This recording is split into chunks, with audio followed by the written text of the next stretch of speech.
அண்ணன் இறந்து விட்டார். அதை வைத்து நீங்கள் ஏன் இப்படி அற்பத்தனமான அரசியலை செய்து கொண்டிருக்கிறீர்கள்? இல்ல ஒருவர் வந்து கள்ள துப்பாக்கியால போலீஸை தாக்க வந்தாரு, அதனால சுடப்பட்டாரு. என்கவுண்டர் வந்து ஏன் அவர் கையில விலங்கு மாட்டல? அதுதான் சொல்றேன். என்கவுண்டர் அப்படிங்கிறது வந்து சரியான விசாரணை என்பது என்கவுண்டரா? இல்ல, இப்போ என்கவுண்டருக்கும் விசாரணைக்கு சம்மந்தம் இல்லை. விசாரணை வேறு, என்கவுண்டர் வேறு. என்கவுண்டர் வந்து அப்ப அது நடந்திருக்க கூடாது.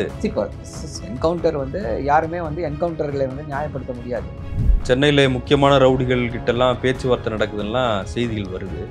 பேச்சுவார்த்தை என்னங்க, ரவுடிகள் கிட்ட என்ன இருக்கு பேச்சுவார்த்தை நடந்தது? அதற்கெல்லாமே பதில் சொல்லிட்டு இருக்க முடியாது. ஆளுநரை சந்திக்க போவதாக செய்திகள் வருது. சிபிஐக்கு இந்த வழக்கை மாற்றணும் அப்படின்னு. அது எப்படி பார்க்குறீங்க? ஒரு பாதிக்கப்பட்டிருக்காங்க, அவங்க தான் வந்து விக்டிம். அவங்களுடைய அந்த மனநிலை வந்து எப்படி இருக்குன்னு சொல்ல முடியாது. ஆம்ஸ்ட்ராங் கொலை வழக்கு அப்படின்றது அதையே சுற்றி அரசியல் நகருதா? சட்டம் ஒழுங்கு என்ன நடந்தாலும் அதற்கு உடனடியாக செயலாற்றக்கூடிய அரசாக இந்த அரசு விளங்கி கொண்டிருக்கிறது. ஒரு ரியாக்ஷனரி கவர்மெண்டா நடக்காமல் இருந்திருக்கணும்ல ஒன்று. நடக்காமல் இருக்கணும்னா குற்றங்களை எல்லாம் 100% யாராலையும் தடுக்க முடியாதுங்க.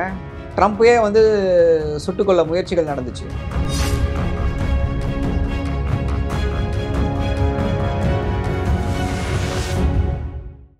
சவுத் பீட்டின் அன்பு உறவுகளுக்கு வணக்கம். நான் ஃபெலிக்ஸ் இன்போலி. இந்த நேர்காணலில் நாம் சந்திக்கிருப்பவர் திமுகவின் செய்தி தொடர்பு இணை செயலாளர் திரு சரவணன் அவர்கள். வணக்கம். வணக்கம். பகுஜன் சமாஜ் கட்சியின் மாநில தலைவர் ஆம்ஸ்ட்ராங் அவருடைய கொலை என்பது ஒரு பெரிய அதிர்ச்சிகரமான ஒரு சம்பவமாக இருந்துச்சு. அதில் அடுத்தடுத்து நடக்கிற சம்பவங்கள் இன்னும் பல சந்தேகங்களை எழுப்புவதாக எதிர்க்கட்சிகள் விமர்சனம் வச்சிருக்கிறாங்க. திரு எடப்பாடி பழனிசாமி, திரு அண்ணாமலை, தமிழிசை சவுந்தரராஜன், இப்படி பலரும் கேள்வி எழுப்புறாங்க. குறிப்பாக சமீபத்தில் நடந்த என்கவுண்டர், திருவேங்கடம் அப்படிங்கிற ரவுடியை வந்து என்கவுண்டர் பண்ணதா சொன்னது. கைது பண்ண ஒருத்தரை இல்லை சரணடைஞ்ச ஒருத்தர் எதுக்கு தப்பி ஓட போறாரு, அவர் எதுக்கு என்கவுண்டர் பண்ணணும் அப்படின்ற கேள்வி எழுப்புறாங்க. எப்படி பார்க்குறீங்க? அண்ணன் ஆம்ஸ்ட்ராங் கொலை என்பது யாராலும் ஏற்றுக்கொள்ள முடியாத ஒரு விஷயம். அவரை எனக்கு பர்சனலாகவே தெரியும். ஸோ என்ன காரணத்திற்காக அவர் கொலை செய்யப்பட்டிருக்கிறார் அப்படின்றத விசாரணையின் பின்னால் கண்டிப்பாக வந்து அந்த உண்மைகள் எதனால், எதற்காக அப்படின்றது எல்லாமே வந்து வெளியில் வரும். அதற்கு முன்னாலேயே அரசியல் ஆதாயத்திற்காக இதை வைத்து அரசியல் செய்ய முடியுமா, திமுக மீது சேற்றை வாரி வீச முடியுமா அப்படின்ற நோக்கில் தான் இந்த எதிர்க்கட்சி தலைவர்கள் எல்லாருமே வந்து குற்றம் சுமத்தி கொண்டு வருகிறார்கள். இப்போ இல்லை கேள்வி எழுப்புறது கூடாதா? கேள்வி எழுப்பலாம், தவறே இல்லை. கண்டிப்பாக கேள்வி எழுப்பலாம். எப்படி வந்து நடந்துச்சு, ஏன் நடந்துச்சு, இதை தடுத்திருக்க முடியாதா அப்படின்றதெல்லாம் ஒரு நியாயமான கேள்விகள். ஆனால் அதையும் தாண்டி கைது செய்யப்பட்ட குற்றவாளிகள் உண்மை குற்றவாளிகள் அல்ல, இவங்களுக்கு பின்னாடி வேற யாரோ இருக்காங்க, இது வந்து அரசியல் கொலை அப்படின்லாம் சொல்லி பேசுவதை வந்து எப்படி ஏற்றுக்கொள்ள முடியும்? ஆதாரமே இல்லாத குற்றச்சாட்டுகள் இவையெல்லாம். அதற்கு வந்து தெளிவாக வந்து சிசிடிவி காட்சிகளை அடிப்படையாக வைத்து தமிழக காவல்துறை வந்து வெளியில விட்டுருக்காங்க. அந்த சிசிடிவி ஃபுட்டேஜே அது கோர்ட்ல கொடுக்க வேண்டியது, இவங்க ஏன் மீடியாவுக்கு கொடுக்குறாங்க அப்படின்ற கேள்வி எழுப்புறாங்க. அதாவது முக்கியம், அதாவது justice should not only be done, also should seem to be done அப்படின்னு சொல்லி ஒரு இது இருக்குது. என்ன அப்படின்னா, சரியான விசாரணை செய்தால் மட்டும் போதாது. அந்த விசாரணையின் நோக்கத்தையும் அந்த விசாரணை செல்லும் பாதையையும் இப்படி நீங்கள் வந்து ஒரு கேள்விக்குள்ளாக்கிய பிறகு அதை வந்து அந்த களங்கத்தை அதை வந்து தெளிவு செய்ய வேண்டிய கடமையும் காவல்துறை கிட்ட இருக்கு. அந்த அடிப்படையில் தான் இதை வந்து அவர்கள் வந்து செய்திருக்க வேண்டும். சரியான விசாரணை என்பது என்கவுண்டரா? இல்லை, இப்போ என்கவுண்டருக்கும் விசாரணைக்கு சம்மந்தம் இல்லை. விசாரணை வேறு, என்கவுண்டர் வேறு. என்கவுண்டர் வந்து அப்போ அது நடந்திருக்க கூடாது. இப்போ என்கவுண்டர் வந்து யாருமே வந்து என்கவுண்டர்களை வந்து நியாயப்படுத்த முடியாது. ஆனால் எந்த சூழ்நிலையில் அது நடந்துச்சு, அதற்கான சரியான விசாரணை, மேஜிஸ்ட்ரேட் விசாரணை நடந்து கொண்டு இருக்கிறது, எந்த முறையில் எந்த சூழ்நிலையில் அது நடந்திருக்கிறது அப்படின்றத வந்து மேஜிஸ்ட்ரேட் விசாரணை செய்து கொண்டு இருக்கிறார். அந்த விசாரணையின் அடிப்படையில் அது சரியா தவறா என்ன ஏது அப்படின்ற விஷயங்கள் எல்லாமே வந்து வெளியில் வரும். என்ன சொல்கிறாங்க, ஒரு வந்து சம்மந்தப்படாத ஒருத்தர் அப்படி என்ன எதற்காக அந்த இது வந்துச்சு அப்படின்னா, அரசியல் எதிரிகள் இதை வந்து வைத்து தமிழ்நாடு காவல்துறையை களங்கப்படுத்திடக்கூடாது. சி அரசியல் கட்சிகள் இன்னைக்கு திமுக ஆட்சியில் இருக்கும். ஓ, பின்னர் வந்து வேற ஏதாவது ஒரு கட்சி ஆட்சிக்கு வரலாம். இதற்கு முன்னால் அதிமுக ஆட்சியில் இருந்துச்சு. ஆனால் காவல்துறை என்பது தொடர்ந்து செயல்பட்டு கொண்டே வருகிற ஒரு அமைப்பு. அந்த அமைப்பின் மீது நீங்கள் வந்து இப்படி களங்கத்தை கற்பிக்கக்கூடாது. உடனடியாக எல்லாரும் கைது செய்யப்பட்டார்கள். உடனே அதுக்கு என்ன சொன்னீங்க? அவங்கெல்லாம் கைது சரணடைந்தாங்க. செய்யல, சரணடைந்தார்கள்னு. எந்த அடிப்படையில் அப்படிப்பட்ட ஒரு குற்றச்சாட்டை சொன்னீங்க? தெரியல. எதுக்கு சரணடைஞ்சாங்க? சரணடைஞ்சாங்கன்னே வச்சுப்போம். கைது செய்து விடுவார்கள்ன்றதுனால தானே சரணடைந்தார்கள். இவர்கள் உண்மை குற்றவாளிகள் இல்லை. நீங்கள் உண்மை குற்றவாளிகள்னு சொல்லியாச்சு. இன்னும் என்னதான் ஏன் வேணும் உங்களுக்கு? அண்ணன் இறந்து விட்டார். அதை வைத்து நீங்கள் ஏன் இப்படி அற்பத்தனமான அரசியலை செய்து கொண்டிருக்கிறீர்கள்? இல்ல ஒருவர் வந்து கள்ள துப்பாக்கியால போலீஸை தாக்க வந்தாரு, அதனால சுடப்பட்டாரு. என்கவுண்டர் வந்து ஏன் அவர் கையில விலங்கு மாட்டல? அதுதான் சொல்றேன். என்கவுண்டர் அப்படின்றது வந்து இட்ஸ் a டிஃபரெண்ட் ஸ்டோரி. அதை நீங்கள் வந்து அண்ணன் ஆம்ஸ்ட்ராங் கொலையோடு வந்து சம்மந்தப்படுத்தாதீங்க. அது எந்த சூழ்நிலை, அதுதான் சொன்னேன். அதுக்கு வந்து நீதி விசாரணை நடந்து கொண்டு இருக்கிறது. மேஜிஸ்ட்ரேட் தலைமையில் நீதி விசாரணை நடக்குது. அந்த முடிவில் வந்து அது வந்து எந்த அடிப்படையில் நடந்துச்சு, எப்படி நடந்துச்சு அப்படின்றது அதில் வரும். ஸோ அதையும் இதையும் நம்ம வந்து மிக்ஸ் பண்ணக்கூடாது. இது வேறு, அது வேறு. இப்போ வந்து முக்கியமான இது என்ன அப்படின்னா, விசாரணையில் இதற்கு பின்னால் யாராவது இருக்காங்களா? இப்போ தொடர்ந்து வெளியில் வந்திருக்கக்கூடிய தகவல்கள் என்னவா இருக்குது அப்படின்னா, அந்த ஆற்காடு சுரேஷ் என்பவர் வந்து கொலை செய்யப்பட்ட விவகாரத்தில் முன்பகையின் அப்படின்னு சொல்லி பூர்வாங்க விசாரணைகளில் வந்திருக்கு.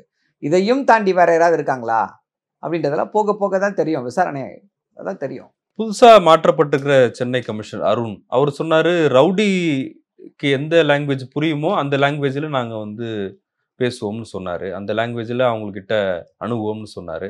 அதோட விளைவா இந்த என்கவுண்டர்? அதாவது அவர் வந்து ஒரு பொதுமக்கள் மத்தியில் ஒரு கான்ஃபிடன்ஸ் பூஸ்டர். அவருடைய ஸ்டைல் அது. அப்படி பேசுறது அவருடைய ஸ்டைல்.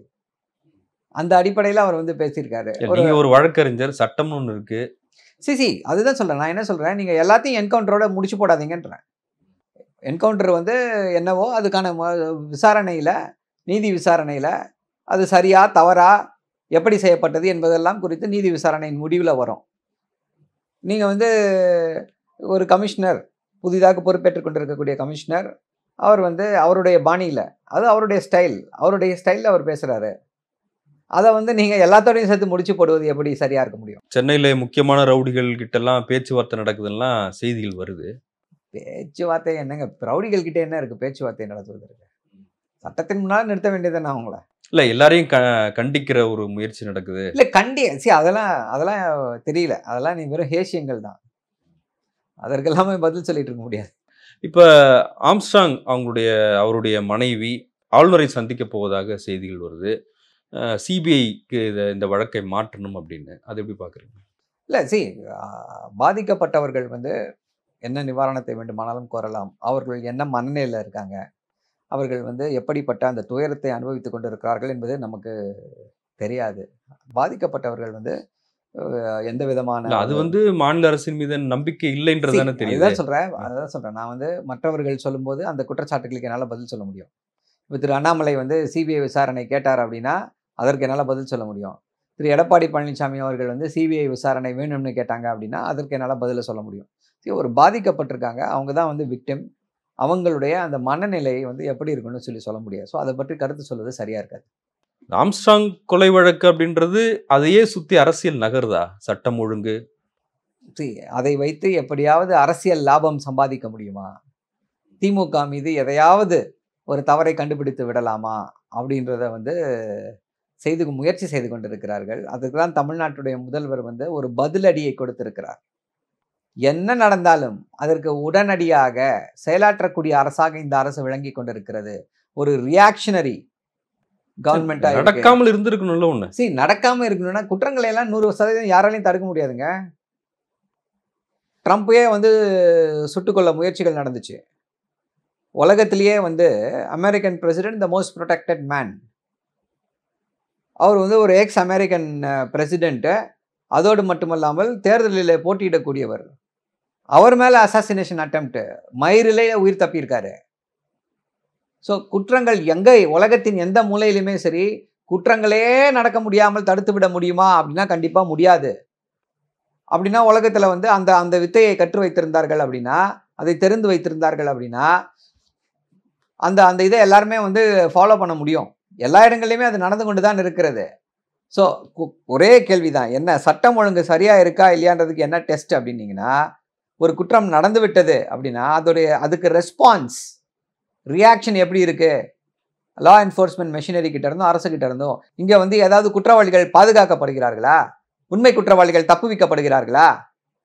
இல்ல வந்து நடவடிக்கை சரியாக இல்லாமல் இருக்கிறதா? இங்க எல்லாமே சரியா இருக்கு. அப்புறம் நீங்க மீண்டும் மீண்டும் சட்டம் ஒழுங்கு சரியில்லைன்னா அதை எப்படி ஏற்றுக்கொள்ள முடியும்? சரியில்லை அப்படின்னு பாதிக்கப்பட்டவங்க வந்து சிபிஐ விசாரணை அதுதான் கேக்குறாங்க. சொல்றேன். அவங்களுடைய மனநிலையை விட்டுருங்க. இப்ப அது வேற இது வேற நினைக்கிறீங்களா? அப்சல்யூட்லி அது வேற இது வேற. அவரும் ஒரு அரசியல் தலைவர் தான் சார். யாரு? ஆம்ஸ்ட்ராங். இல்ல அதுதான் சொல்றேன். இப்ப நான் அதுதான் கேட்கிறேன். இப்போ அவங்க வந்து இப்போ நீங்க வந்து சிபிஐ விசாரணை கேட்பது வந்து அவங்களுடைய மனைவின்றீங்க. அவங்க பாதிக்கப்பட்டவர்கள் எந்த மனநிலையில் இருப்பாங்கன்னு நமக்கு தெரியாது. அதை வந்து நம்ம அதை வந்து எல்லாத்தோடையும் முடிச்சு போட்டு பேசுவது சரியா இருக்காது. தமிழிசை சவுந்தரராஜன் கேட்குறாங்க, கொலையாளிகள் வந்து ரவுடிகள் வந்து அரசின் மீது பயம் இல்லை, போலீஸின் மீது பயம் இல்லை, பட்ட பகலில் இப்படி மக்கள் இருக்கிற இடத்துல ரோடு கிராஸ் பண்ணி போகிறாங்களே, இதுதான் வந்து அரசு வந்து இயங்குற லட்சணமா? புலவாமால அரசு மீது பயந்து கொண்டு தான் 40 இராணுவ வீரர்கள் 56 இன்ச் மார்பகங்களை கொண்டிருக்க மோடியை கண்டு அஞ்சிதான் 40 இராணுவ வீரர்கள் வந்து குண்டு வைத்து கொல்லப்படுகிறார்களா? மோடி அரசு மீது இருக்கக்கூடிய பயத்தினால்தான் மணிப்பூர்ல வந்து இராணுவ கிடங்கை வந்து கொள்ளையடித்து அங்க இருக்கக்கூடிய எல்லா ஆர்ம்ஸ் அண்ட் அம்யூனிஷனை வந்து தூக்கிட்டு போறாங்களா? இல்ல என்ன வகையான விமர்சனம் இது? பாஜக இந்த மாதிரி விமர்சனம் இந்த மாதிரி சொல்றாங்கன்னு வச்சுங்களேன். ஒரே விஷயம், மக்கள் மீதும் அரசாங்கத்தின் மீதும் ஜனநாயகத்தின் மீதும் நம்பிக்கை இல்லாம தான் 13 பேரை வந்து போலீசாரே சுட்டுக் கொள்வார்களா? அதை வந்து டிவியை பார்த்து தெரிந்து கொண்டவரோட தானே கூட்டணியில் இருந்தாங்க. ஸோ எதோட கம்பேர் பண்றீங்க?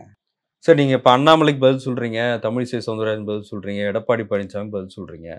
செல்வப்பிறந்தகையும் திருமாவளவனும் கேட்டாங்கல்ல, உண்மை குற்றவாளிகள் இல்ல, உண்மையை கண்டுபிடிக்கணும். அது அவர்கள் வந்து உடனடியாக அவங்க வந்து அதுதான் சொல்றேன்ல, அந்த வேகத்துல அந்த இதுல வந்து அவர்கள் வந்து அந்த ஒரு கோரிக்கையை வைத்திருக்கு, உண்மை குற்றவாளிகள் கண்டுபிடிக்கப்பட வேண்டும் அப்படின்னு சொல்லி அந்த கோரிக்கையை வைத்திருக்கிறார். இப்போ விசாரணையில குற்றவாளிகள் யார்? இவர்கள் குற்றத்தை செய்தவர்கள். அங்க வந்து ஓவர்ட் ஆக்ட் அப்படின்னு சொல்லுவோம். அதை எக்ஸிக்யூட் பண்ணவங்க யாரோ அவங்க எல்லாமே இருக்கிறாங்க, கண்டுபிடிச்சாச்சு, சிறையில் இருக்காங்க, வீடியோ ஆதாரங்களோட கொடுத்தாச்சு. இதற்கு பின்னால யாராவது இருக்காங்கன்னா அவர்களையும் கண்டுபிடிக்கும். அவசரமாக இந்த வழக்கை முடித்து வைக்க பாக்குறாங்க. அதெல்லாம் ஒரு ஆதாரமற்ற குற்றச்சாட்டுங்க. அவசரமா முடிச்சு வைக்கிறாங்கன்னா அப்ப நாளைக்கு சார்ஜ் ஷீட் ஃபைல் பண்ணிருங்க. அதுதான் சொல்றேன், இவர்கள் வேண்டுமென்றே சும்மா அரைத்தமாவே அரைத்து கொண்டிருக்கிறார்கள். தமிழ்நாடு அரசின் காலை உணவு திட்டம் அது இப்ப அரசு உதவி பெறும் பள்ளிகளுக்கும் அது விரிவாக்கம் செய்யப்பட்டிருக்கிறது. அது ஒன்றும் புதுசு இல்லை, ஏற்கனவே வந்து புதிய கல்விக் கொள்கை அந்த திட்டத்தில் இருந்தது தான் அப்படின்னு அண்ணாமலை சொல்லியிருக்காரு. பாவம், அவர் வந்து திமுக அரசின் மீது இருக்கக்கூடிய காழ்ப்புணர்ச்சியில இப்படிப்பட்ட ஒரு சிறப்பான திட்டத்தை, மக்கள் போற்றக்கூடிய திட்டத்தை தமிழ்நாட்டுடைய முதல்வர் திரு மு.க. ஸ்டாலின் அவர்கள் செயல்படுத்தி வெற்றிகரமாக நடத்தி கொண்டிருக்கிறாரே என்ற வயிற்றெரிச்சலில் தத்து பித்தென்று உளறி கொண்டிருக்கிறார். புரத சத்து இல்லையா இருக்கான்னு பார்க்கணுமா? அதுதான் கிளீனாக சார்ட் கொடுக்குறாங்களே, சிறுதானியங்களில் தான் செய்கிறாங்க அப்படின்னு சொல்லிட்டு சார்ட் கொடுத்து எவ்வளோ ப்ரோட்டீன் கண்டென்ட்டு, எவ்வளோ கார்போஹைட்ரேட் கண்டென்ட்டு, முட்டை போடலன்றாரு. தமிழ்நாட்டில் தான் குழந்தைகளுக்கு வந்து மதிய உணவில் முட்டை போடணும்னு சொல்லி ரெகுலராக கொடுத்துட்ருக்குறாங்க முட்டையை. எதையுமே தெரியாமல் சும்மா எதையோ மைக்கு கிடைச்சா எதையாவது பேசணுமேன்றதுக்காக அவசரத்தில் அழித்தளித்த கோலத்தில் வந்து எதையோ பேசிட்டு எங்கேயோ போகிறாரு. இது வந்து புதிய கல்விக் கொள்கையில் இருக்கிறத காப்பி அடித்தோம் அப்படின்றாரு. பாஜக, இந்தியாவில் இருக்கக்கூடிய எந்த பாஜக அரசு இதை செயல்படுத்தி கொண்டு இருக்கிறது? இப்போ ஏதாவது ஒரு அரசு சொல்லுங்களேன். இல்லை, அது நடைமுறைக்கு வரல, அந்த ஐடியா தானே சொல்றாரு. இதுன்னு நாங்கள் என்ன காப்பிரைட்டை கிளைம் பண்ணுறோம்? திமுக வந்து தான் காலை சிற்றுண்டி உணவு திட்டத்தை கண்டுபிடித்தது திமுக தான். யார் இதை செய்தாலும் இதுக்கு வந்து திமுகவுக்கு நீங்க கிரெடிட் கொடுங்கன்னு சொல்லி காப்பிரைட் அங்க நாங்க கிளைம் பண்றோம். ஒரு திட்டத்தை வந்து செயல்படுத்தி திட்டத்தினால மக்கள் பயன்பெற்று கொண்டிருக்கிறார்கள். இவர்கள் பயன்பெறுவது பிடிக்கலையா உங்களுக்கு? இல்ல, அப்படி பார்த்தா காலை உணவு திட்டம்ன்ற நீதி கட்சி காலத்திலேயே வந்து exactly that's what I am saying. see, முக்கியம் எது? மக்களுக்கு பயன் சென்றடைகிறதா இல்லையா? கிரெடிட் முக்கியம் இல்ல, பலனாளிகள் பயனாளிகள் பலன் பெறுகிறார்களா இல்லையா? அதுதான் முக்கியம். தாய்மார்களின் சுமை வந்து குறைக்கப்பட்டிருக்கிறதா இல்லையா? பிள்ளைகள் வயிறார உண்டு சிறப்பான முறையில கல்வி கற்கிறார்களா இல்லையா? அதுதான் முக்கியம். வேற எதுவுமே முக்கியம் கிடையாது. அதுதான் விக்கிரவாண்டி ரிசல்ட்டா? விக்கிரவாண்டி ரிசல்ட் வந்து இஸ் அன் ரிங்கிங் என்டார்ஸ்மெண்ட். அதாவது இந்த அரசு சிறப்பான முறையில செயல்பட்டு கொண்டிருக்கிறது, எந்த பிரச்சனையும் இல்லை. எங்களுக்கு வந்து தமிழ்நாட்டுடைய முதல்வர் திரு மு.க. ஸ்டாலின் அவர்கள் மீது அளவிட முடியாத நம்பிக்கை இருக்கிறது, அன்பு இருக்கிறது என்பதை விக்கிரவாண்டி மக்களும் மீண்டும் ஒரு முறை உறுதிப்படுத்தி இருக்கிறார்கள். நன்றி சார். நன்றி.